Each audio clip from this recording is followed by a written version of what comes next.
Hello, Tom Lavecchia here with a special and latest edition of the New Theory podcast. Today, we have a very, very special guest, TJ Spitter, and we are going to discuss a topic that is near and dear to my heart that I do not talk about much, overcoming addiction. And TJ Spitter not only has done that successfully, but started a podcast and is actually working to help other people out. TJ Spitter, welcome to the New Theory podcast. How you doing today, buddy? Thanks for having me on, Tom. Appreciate it. My pleasure. He called me Mr. Lavecchia pre-roll, and I said, "Whoa, I feel and look old enough. Just please don't call me that." Actually, TJ, you call me whatever you want, me, because I have a huge amount of respect for you. So you shared a little bit with your story over Instagram, and immediately drawing me in. So obviously, it's a lot to share, but if you can kind of give us a little bit of background and about your earlier upbringing. Long story short, I was adopted out of Leavenworth, Kansas, flew into New Jersey, for all intents and purposes, an okay household, which became abusive later on. Wow. At 17, I found my father dead. Holy my adopted cow. father dead. And, Wow. you know, in the mid 90s, late 90s, you know, we don't really know how to deal with emotional trauma like that. Yep. And long story short, you know, I was playing basketball and I hurt my back. I got prescribed Vicodins. Of course. Yeah. And I was off to the races. And around that time, you know, losing the money, the provider of the family. Yeah. I had to figure out a way to make ends meet, and it just so happens that some of my family was involved in the street game, so I did what I knew how to do. Wow. So I want to back up 1 second. So you said it kind of grew up like okay, and then was there like your family dynamic was like a divorce or like No, prior to like what changed in terms of the family dynamic? You know, both my parents. Now, as a father and the outside looking in, they both were alcoholics. Yeah. They couldn't have children. I was the only child adopted. Oh, wow. Okay. So I don't think I ever really fit the mold of what they were looking for. Wow. And my mother loved me. My adopted mother loved me unconditionally. My adopted father, not so much. Wow. So he was. And we talk a little bit about this on the podcast, and I get pushback sometimes, but I don't care. I think the number one cause of drug abuse, gang related stuff, crime, it stems back to the absence of the father in the home or absence of a good role model. And I didn't have my father in my home. Luckily, I had a strong mother, but not a lot of us always do. It's not a layup. So give us the dynamic. So like, and this, it's like when somebody's alive, right? You might hate them, but then when they die, it's like it's gone and it's finite, and you don't want to you don't want to over glorify, but it's like fuck, they're gone. It's like then what? So I want to hear a little bit about like when your stepfather died, who you didn't super get along with. How did that mess with your head? I'll tell you like this. I found him dead and I did not cry. Wow. I was relieved. Then I was off to the races. There was nobody that could tell me anything about anger. Yeah. So I mean, was it verbal and physical abuse or from times? Yeah. Wow. Okay. So you're now 17. He passes. Sure. You get into the street life. Was this in New Jersey or in Kansas? New Jersey. Whereabouts? Phillipsburg. Wow. Yeah, not that far from me. What gangs were you affiliated with back then? No gangs. I never was in the gang anything. So more street life, hustling, that kind of stuff. Yeah, we just had very good connections and made it work. What was your hustle back then? At that young age, it was weed. Okay. It started out and then by the time I was 20, I moved on to cocaine. Got it. So selling some weed, selling cocaine, not minimizing it, but you were Right. doing that at the time. Mhm. And were you making money relative to what you were doing? Like, we were making a few bucks back then? I mean, compared to what? You know what I mean? Like A good question. new sneaker money, sure. Yeah. You know, a couple nights out to eat money, sure. It wasn't crazy, you know. And then what was the parallel when you started getting on the Vicodin versus you started selling other stuff? Like I want to know that. And then when did you start getting heavy yourself into substance abuse?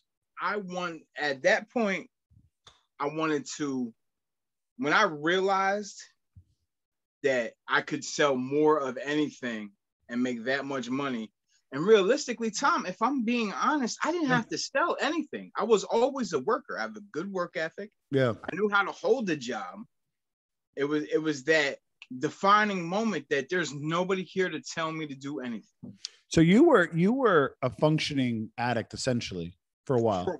For a while. So okay. I was 24. So basically, and this sounds crazy, but like, although like you didn't love, you didn't super like your stepfather, right? Right. He worked as sort of like a governor for you, meaning like Yes. you didn't fall off the rails. No, yeah. Until after he died. Like that must like be a cluster F to your head. Like walk me through that. It was, so my mom was the super loving, enabling, whatever I needed in life, she made sure I had. Yeah. My dad was the disciplinarian, made sure I followed the rules and didn't get out of line any way he knew how. Wow. Did you need to prove yourself to anybody after he passed? And if so, if it's yes, what did that look like? What do you mean prove myself? Like, was it like, Mom, like he passed, I'm going to make it on my own. I don't care how I'm going to do it. I'm going to hustle. I'm going to do whatever. And I'm going to make it. And you almost had like a drive, if you will, to be successful because of or opposite. You're like, screw this. Life's not worth it. I don't say it out loud, but I'm like the most competitive person to myself. Okay. Like good. I take everything as how dare you doubt me? Watch me prove you wrong. Got it. What came first? Because both probably happened. Crashing on the addiction or your brush with the law, or did it happen around the same time? Nah, the first brush with the law happened when I was 20 and it didn't faze me at all. Okay. Because it was a simple weed charge, under 50 grams, slap on the wrist. I did whatever. Yeah. I didn't care. Okay. You know what I mean? Like, and I just continued to get high, even while on probation, because I had doctors writing me scripts for the drugs I was taking. Now, okay, so you're an addict at that point. Mm-hmm. When did you know it was too much? When I couldn't wake up and just start my day without a handful of anything. Yikes. Now, I worked in the pharmaceutical space. I know the Purdue company is getting sued, the family that owned it. That's a whole nother discussion. I'll stay away from that for a moment. There's a lot of people that are complicit. Was this guy like a pill mill and enabled you along the way, or did he eventually, or she cut you off? Nah, you know what it was funny, not funny. God, he had a good relationship with my mother. So whatever I wanted, she made sure I could have. Yikes. So, and you said she was an enabler, which many enablers have really good intent and they think they're doing the right thing. And it's actually the antithesis. From, like I said, from the outside looking in, and as a father now, I have 2 teenagers. Yeah. You want to do what you can to keep your kids protected and close. Correct. So I think she was doing whatever she could to keep me close to her and her skewed thinking of protection. So walk me through like your cycle of addiction. So I had a brother, the reason why it's near and dear to me, we lost a family member, brother, sibling to drugs essentially. And, my mother did everything she could for him. In retrospect, I feel like I could have did more. Right. I tried to do a little bit at the end, but it was too late. So, give us the cycle of addiction from the addiction person's point of view. And, you know, I want to learn a little bit more about that.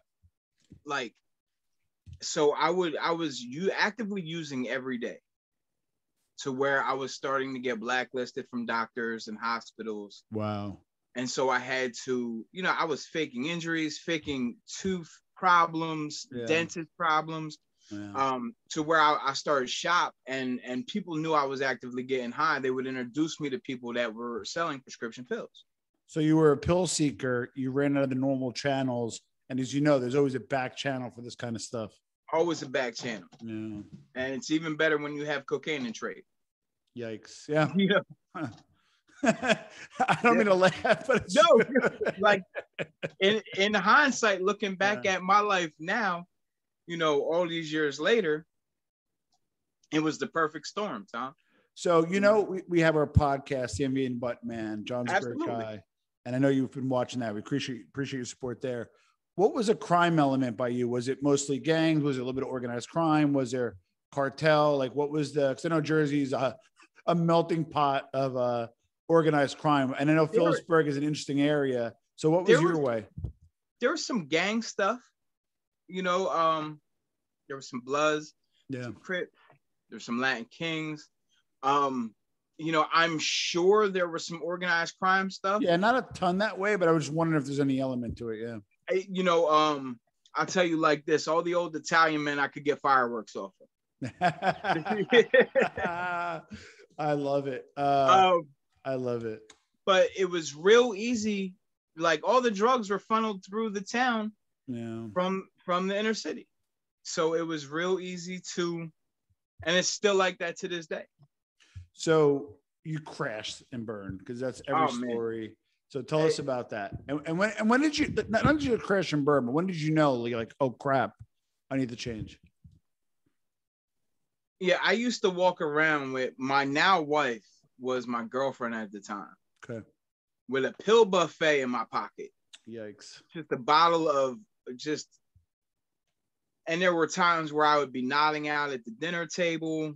I nodded out in the mall shopping, like falling face first while shopping, like just a bad scene.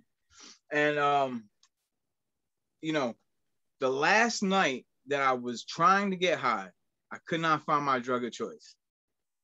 Wow. So I got a bottle of sleeping pills and I mixed it with a bottle of alcohol. Yikes. And my wife now, you know, sat with me the whole night to make sure I didn't die in my sleep. And how old were you?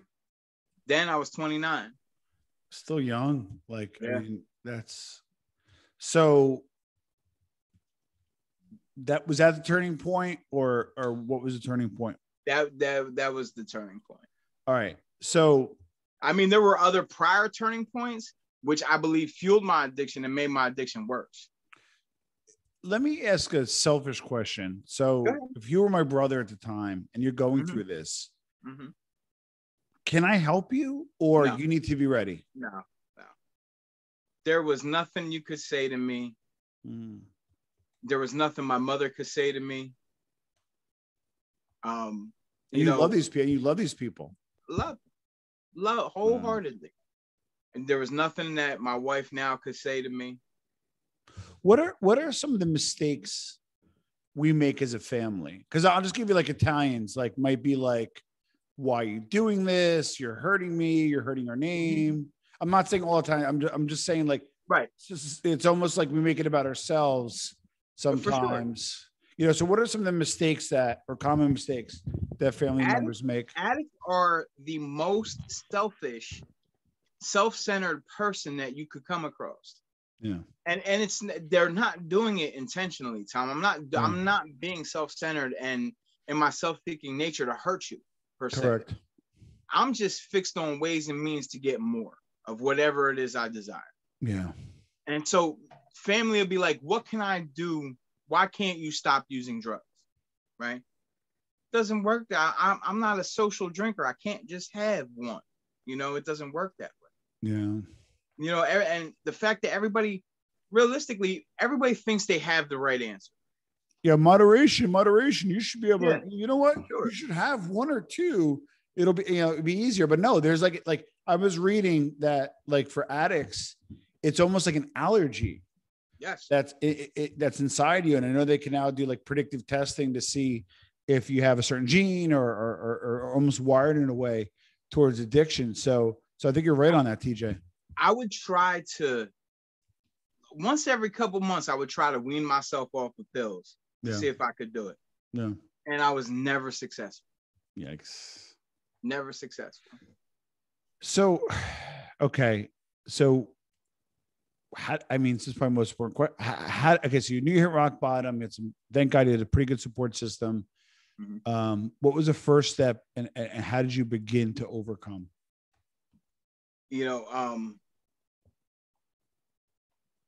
It's funny, right? Like I don't think I'm a religious person at all. At that point I wasn't, right? Yeah. And I prayed so hard to die. Mm-hmm. I didn't want to be alive anymore, Tom, until that moment was there where I was almost dying. And then I was praying like, please don't take my life. Yeah. I got the level of insanity in this portion of this conversation, right? Like I'm praying for you to take my life until that moment comes, until I'm ready to die. And I'm like, no, that was a mistake. That was a mistake. I got more to do here. Yeah. And so like, that was a defining moment for me on my last ride. Like, this can't be what my life is. This cannot be all that's in store for me. So it was like one of them foxhole prayers to a God that I didn't even know. Like, if you get me out of this one last time, whatever it is that you need, I'll do it. What steps did you take specifically? I gave everything that could hurt me to my wife and my mother, and I locked myself in the house and I withdrew in my house. And it took about, see, now this is in 2009, before like beds weren't as readily accessible as they are now.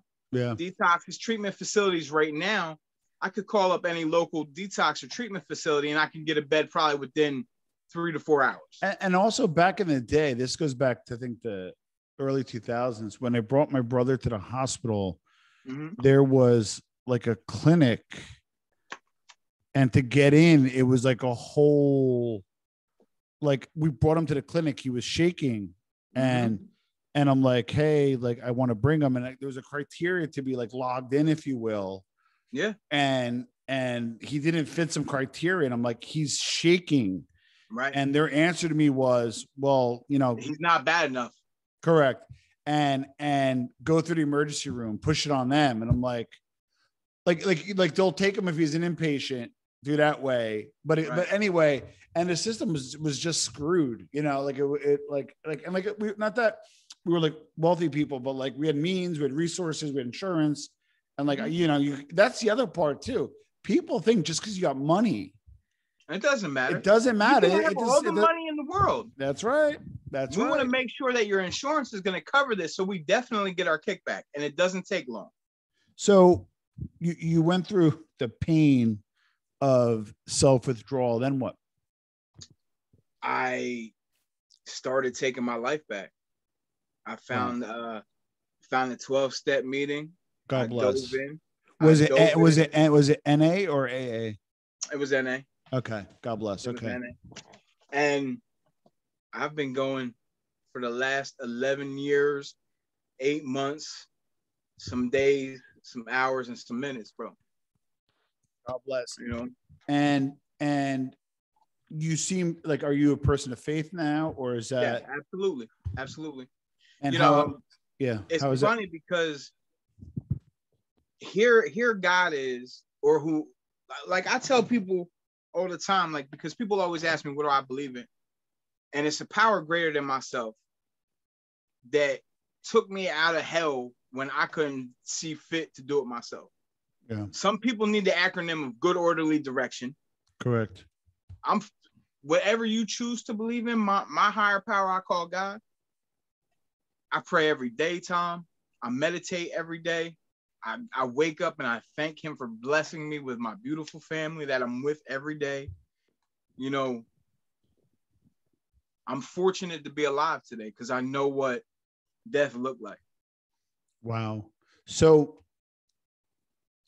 now give us the TJ Spitter that we know today. I'm an active member in everything that's recovery in my area. God bless. We just marched in a recovery walk that people that I know put on. I'll be speaking at a recovery walk in August. Before all this COVID happened, I was a recovery specialist, a recovery coach, meaning that when somebody overdosed, I met them in the hospital and tried to facilitate a detox or rehab and meet them where they were at. This is every day for me, Tom. Wow. I work this every day. Wow. You know, I was, it's funny because in the town that I tore up, I was awarded the key to the city for all the good works in the addiction community that I've done. God bless. What does addiction look like? As far as like obviously it's not about race, not about skin color, it's not about finances. No. But like what does it look like? You know, because I want people to listen and realize, you know what, hey, I may be an addict, or hey, you know what, so-and-so may be an addict, and I may not be able to convince them right away, but like what does it look like? It's the judge that's sitting there making a decision for the next man's life with the gavel. Yeah. Who may be an addict. It's the little woman, the older woman that is pill shopping. No. Because her insurance won't cover a month worth of her meds. Yeah. It's the line that's wrapped around the methadone clinic by my house because people wake up sick every morning. Wow. It's you know, it's serious. It's serious stuff.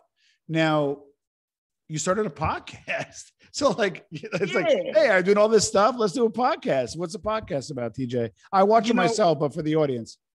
It's a sprinkle of everything. Yeah.